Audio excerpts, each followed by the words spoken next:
Hi everyone, I'm Laura and you're here for mobility from the ground up. Today we are working on mobility for gardeners. If you're not a gardener, you can still stay and hang out and enjoy the movement that comes with that. But a lot of times I hear people who work out in the garden or out in the yard and doing things that their backs might be sore afterward, or they can't get into certain positions that would make things a little bit easier, or transitioning from position to position can be difficult. So that's what we're going to be working on today. And we're going to start standing up today. And you may notice here, I have a medicine ball here. This is 12 pounds. Well, really, I just want you to have something to give you some resistance, because when we're out gardening, there's a lot of picking up and moving things, so that we can learn to do that more safely. And then I also have yoga blocks as well. You could use a couple books for what we're going to do with that. And then I have a rolled up yoga mat just to take pressure off the knees if necessary. You could use a cushion. So we're going to start with our medicine ball or your equivalent. I've had some people who use you're at home use big cast iron pots for this stuff. So get creative. You'd use a gallon jug of water, whatever might work. All right, so what we're gonna do here is we're not gonna pick this ball up yet. We're just gonna work on touching down to whatever it is we're going to pick up here. This could be a bag of mulch, soil, a heavy pot, but you're gonna bend over and touch it and see how it feels for you. You don't have to do exactly what I'm doing, but notice, can you reach down to something on the ground? A lot of times, this part in and of itself, reaching the thing down there, is difficult. And I've been doing it with my hips back. You've been doing it like me. I want you to try what a lot of people do, is legs stay a little bit straighter and there's a rounding of the spine. Always my reminder, if you have blood pressure issues, still try to keep your head above your heart. So you might be rounding the spine, legs a little bit straighter. We're going to work on this mobility here and come up out of it. We'll come back and pick up this weight in a little bit, but you can put it to the side, whatever you've chosen. And we're going to work on our transitionings a lot. Mobility from the ground up. We're going to be coming up and down quite a bit today, so it'll be a little bit more cardiovascular. So what I'm going to have you do is you will, kind of like you're reaching for that weight again, you're going to put your hands down on the ground and walk your hands forward into a kneeling position. We're going to kneel with our feet back, with our hips back on our heels, and then we're going to untuck the toes. This is where the yoga mat can come in handy here. If the ankles don't like that, you can put it there. If the knees don't like it, you can put it back here so you don't go as far. We're going to come up to a tall kneeling position, toes tucked, and then back down, hips to heels. So a lot of times we'll be doing something on the ground. Being able to kneel is really useful skill, and we got down into kneeling position as well. If you're on a concrete surface gardening, they have these lovely gardening mats. So you can put if you're on a hard surface right now, you can put that yoga mat underneath the knees. But we're moving through these kneeling positions today. So use that bolster as you need it. We're going to untuck our toes now and still work on our kneeling. So up to tall kneeling, because we've untucked here. If you've got big shoes on, this might not be, you might not be able to do this, and that's okay. You can take them off or just limit your range of motion, but we're trying to get the hips go back as far as possible. Hands down on the ground if you need it. Sometimes just the weight shift back is too much. There's a lot of stretching here that's happening. Let's do 2 more. If you can come into the tall kneel, feel free to do that. Good. All right, we're going to put the hands down on the ground again, and we're going to tuck the toes, and then lift our hips and knees up, walk the hands back. A way to get off the ground there. We're going to come back to whatever weight you're using, and it doesn't have to be very heavy. We're going to do a few reps here. So let's say that we're picking up a pot and moving it to somewhere else. Anytime you're picking up something heavy, you want to be as close to it as possible. And in this case, I can straddle the thing that I'm picking up so that this puts the weight as close to my center of mass as possible. So we're going to reach down here and grab the thing you're reaching for and pick it up. Now, ideally, the hips reach back and the spine stays pretty neutral. If you notice, if that bothered your back, hopefully we're not doing too heavy a weight, but if it bothered your back and you have to round the spine, you can use a book or a yoga block. Put it on top of that so your range of motion is a little bit less. If you're outside doing yard work, an option to do that would be to somehow get low, if the pot's on a stair, stand on the lower stair. So we're picking it up and we're putting it back down.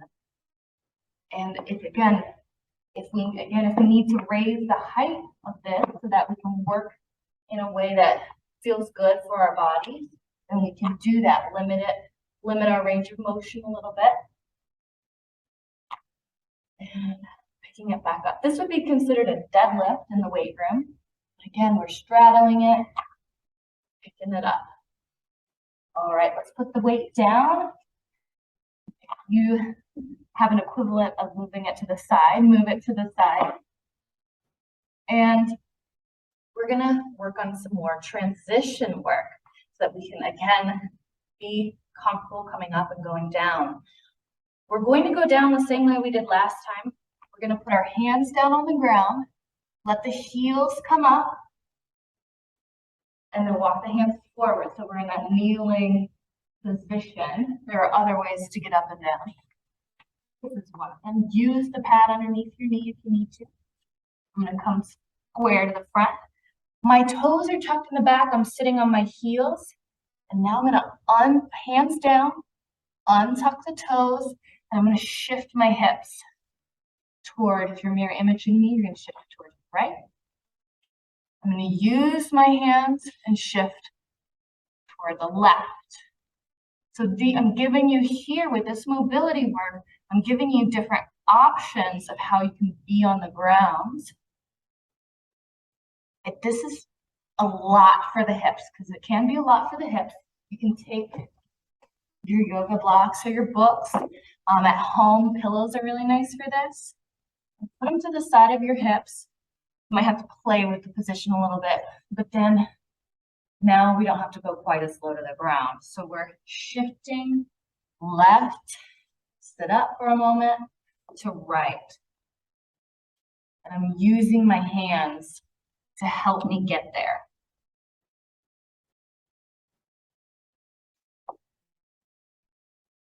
Nice.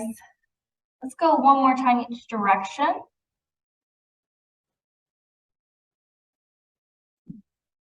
Excellent. And then tuck the toes under, come back to that seated on the heel kneeling position, and come back up and go back down. Toes are still tucked. And this flow is all about giving you access to more positions. So a lot of times what happens, we're in the same position all the time. If you're a gardener, you know about weeding. So if you have more weeding positions to work with, your body won't get stuck in that one position as sore. Like you're doing work, so it might still be that way. All right, we're going to change things up here. We're going to put the hands down, and I'm going to bring my right foot forward. So another half. This is a half kneeling position here. So this is an option for weeding here. You're reaching forward, doing your business. But in this position, I'm here. So it's like a really low lunge. Most of the weight, if you're using this, is going to be forward on that front foot. We're working on knee range of motion, ankle range of motion here. So hands down, let's switch sides. Right leg goes back, left leg comes forward, and then you can sit back if it feels comfortable, or you can put the hands here. And again, a lot of this groundwork, we don't spend very much time on the ground. It's about, spending as much time as you can in a position so your body adapts to it. So I'm going forward and back here.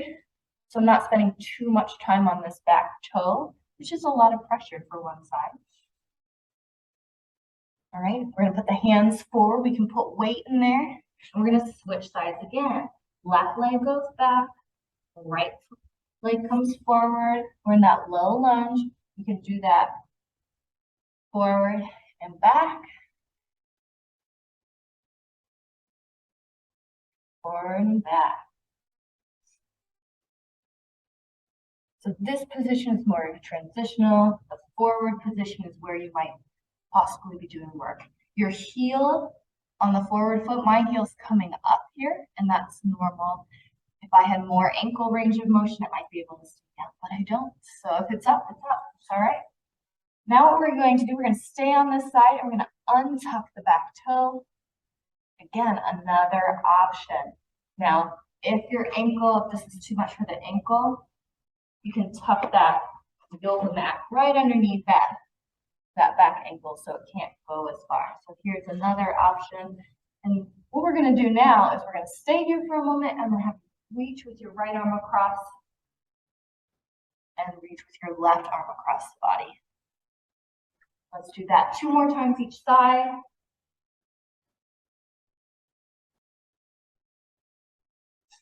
I always find that when I'm weeding, I find a spot and I just reach as far as I can so I don't have to bolster.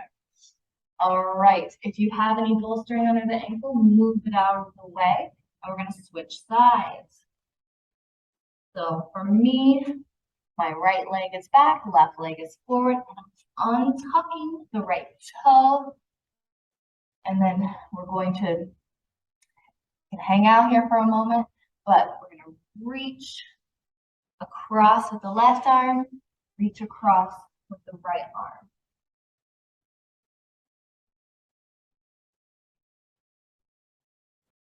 Nice. Only go where your body feels comfortable.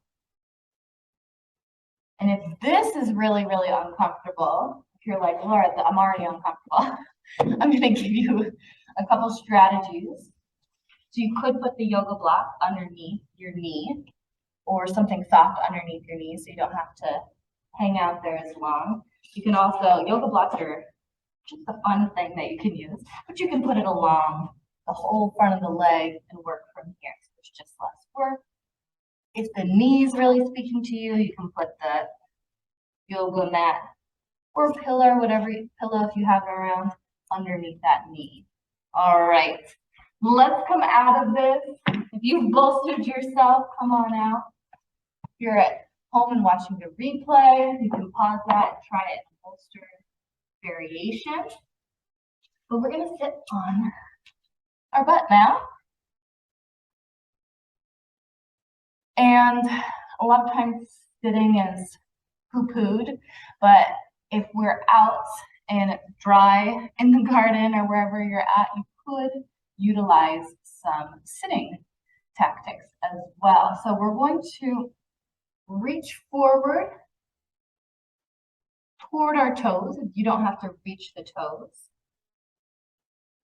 And then sit back up.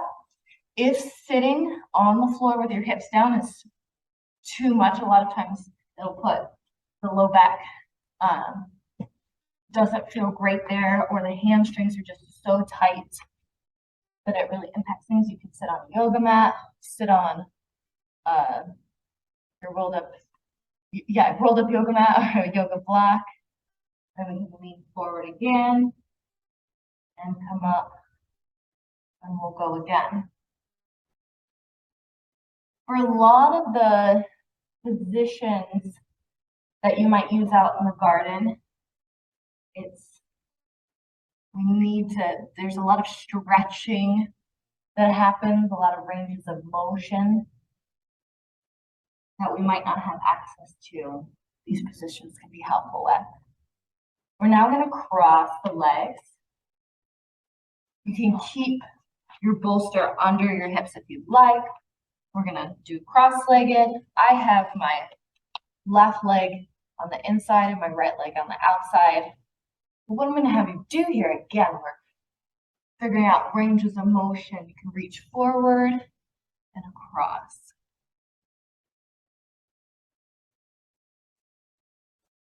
Good. We'll do one more time each side.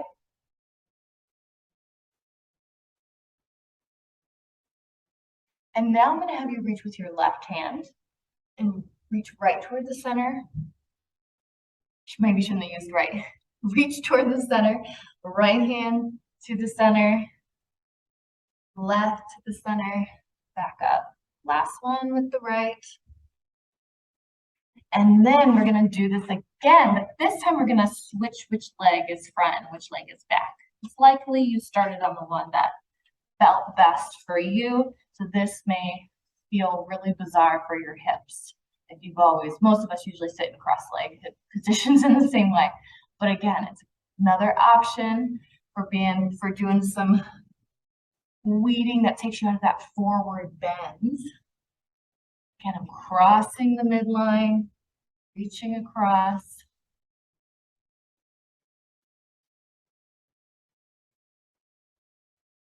Good.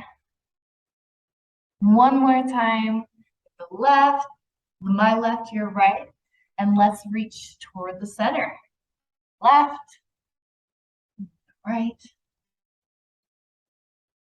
Going nice and slow. Your butt might kind of come off the surface you're on, and that's okay. I reached across the body because I forgot what I was doing as I was talking to you. One more time, each arm. Last one. Excellent. All right. We're going to go back to the weighted object that you were using. And I'm going to have you try and get up in a different way than you normally do. So I'm going to have you swing your legs toward the feet will point towards your right. Your left hand is going to be down, and you're going to push into that left hand and lift your hips and turn to square to the left hand on the left side and come up. Unless most people come up the same way every single time, so that may have been a challenge there. We're going to come back to our object. If you know you need something underneath that object to bring it up a little bit higher, then do so. We're going to do, before we lift the object, we're going to pretend like we're weeding. There's a lot of weeding in gardening, you know? So we're going to pretend like we're weeding around the object. How would you do it from a standing position? Can you reach the ground from a standing position? And if you can't, it's okay. We have some grounds options. Always think about different ways of reaching across the body, reaching toward the center, no wrong way. And you might even find something behind you because they're everywhere. All right, and stand up. All right, we're going to stand right over the top of our object, bolster it up if you need to. If you don't have anything to set your object on, you can also start standing with the weight. Maybe have it on like a tabletop or a counter, and then you can reach down and as the hips go back and not touch the ground. So you're not going to actually put it down to the ground. If you're putting it back down on the ground, make sure you put it right in between your feet, because that keeps your center of mass near the center of your own mass, which puts less strain on the low back. Notice here my hips are going back. My knees might go forward a little bit. It's after my hips go back a lot. Let's do one more. Good. All right. We're gonna come back down to the ground. I'm gonna direct you on how to come back down. We're gonna come back down the same way we came up. So you're gonna put your hands down in front of you and then take your feet so they point toward the front and then put your hip down. All right. We made it to the ground. We're gonna come into a knee-hand position. A lot of the students I work with on movement who do gardening also have, there's a lot done with the hands. If you're pulling weeds, if you're clipping, pruning, there's a lot of hand work that is involved with that. So we're gonna stretch out the hands here. We're gonna spread our fingers wide and put them on the mat. My middle fingers are running parallel to each other and my thumbs are reaching as much as they can toward each other. All right, shoulders above wrists, hips above knees, and I'm going to shift back. My toes are tucked and pull myself forward. The farther your shoulders come in front of the wrist, the more stretch you'll get on the wrist. The fingers will stretch by virtue of being spread wide. Now, we've done this a few times, and I want you to, these next couple times, I want you to watch your hands. Do your hands stay in the same position as you go back and forward? Or do your hands move around a little bit? Usually what I see is a stretching avoidance strategy I like to call cupping. So what'll happen is as I come forward, the hand doesn't want to be stretched. So the base of my index finger, maybe all the way, those three fingers will come up and kind of like I call it cupping, so that it'll lift or the thumb will come in. So what I want you to do here is pretend like you super glued the base of your index finger and your middle finger and your index finger. They're all super glued to the ground. Without that strategy of letting go of tension, you might not be able to come as far forward, which is fine because we're still getting a stretch in the hands. We're not avoiding our tension, which is wonderful. All right, and as always, come out of it if you need to. You don't need to prove anything to anyone. And what I'm going to have you do now, so we'll come back to this, but I'm going to have you walk your hands back until you're in a heels up squat. I would actually classify that not as a squat because the foot isn't on the ground, but it's really deep knee bends. So deep knee bends tend to be easier than squats for most people, but they put a little less demand on some of the parts that don't want to move for us. So I'm going to have you come out of that deep knee bend and try to put the heels down. If the heels don't want to come down, you're going to place a rolled up yoga mat, a pillow, a couple books underneath your heel. This is a way, the heel lift is a way to allow you to be able to squat a little bit easier. If you need this deep knee bend, I can spend quite a bit of time in a deep knee flexion, deep knee bend like this. So if you need to come out of it, please come out of it.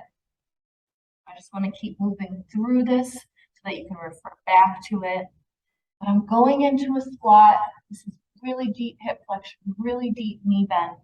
The squat, if you get used to it, can be a very, I hate to say it because it might not feel it right now, but a very relaxed position where you can stay for quite a bit of time, but you have to, your body parts have to be mobile enough and strong enough. This is a way to build that strength. So I'm coming into that heels up squat that's supported. I'm coming back here. If you can do it without the heel lift, go for it. The higher the heel lift, the easier it will make the squat. And do this one more time.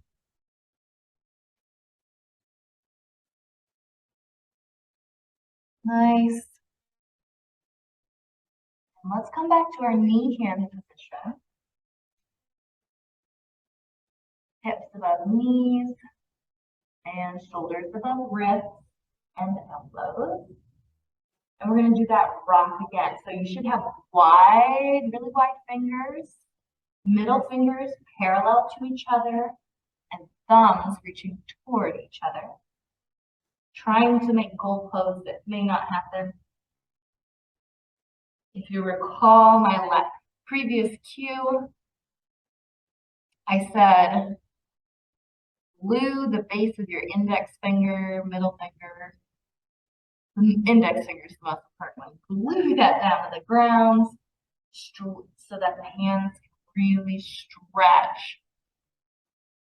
And if you can only go this far forward, if you can't get the shoulders over the wrists in that hand position, that's fine. You're still stretching. We're stretching in the opposite direction of all the pinching that we often do while out in the garden pinching gripping. All right. We're going to move through one last series of kneeling and sitting options. So have your bolsters nearby if you'd like to have them.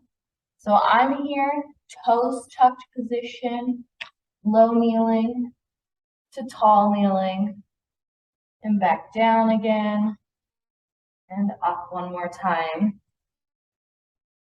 You're going to come down into low kneeling, hands in front of knees, untuck the toes, and shift the hips to the one side, use the hands, shift them to the other side. One more time each direction. I've got my hands for support here. Remember, you can bolster under the hips. If you need to, you don't have to touch your hip all the way to the floor. If you don't want to use your hands, we're going to do 2 more times each side. If you can stay upright, I'm putting my arms out to the side to counterbalance me. Can you come back up to center and then to the other side? This is a lot of core strength to lower ourselves down slowly. So again, if you can't lower yourself down slowly, use the hands, or if sitting here with that hip on the floor is way too much, then bolster under the hip. This side's a lot harder for me. Come back to center. And we're gonna bring the right foot forward. My toes and my knee are about the same level here. They're lined up. I'm gonna come forward, back, come forward, right knee back, left foot forward. I've got the toes and the knee in line. If that's not where you're at today, it might be farther forward, it might be farther behind, depending on how you feel. And come forward and go back. Remember, the toes are tucked here. Good. And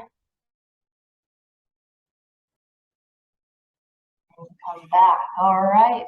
Let's sit for a moment here. Cross the legs in the way that is uncomfortable for you, the way that you wouldn't do naturally.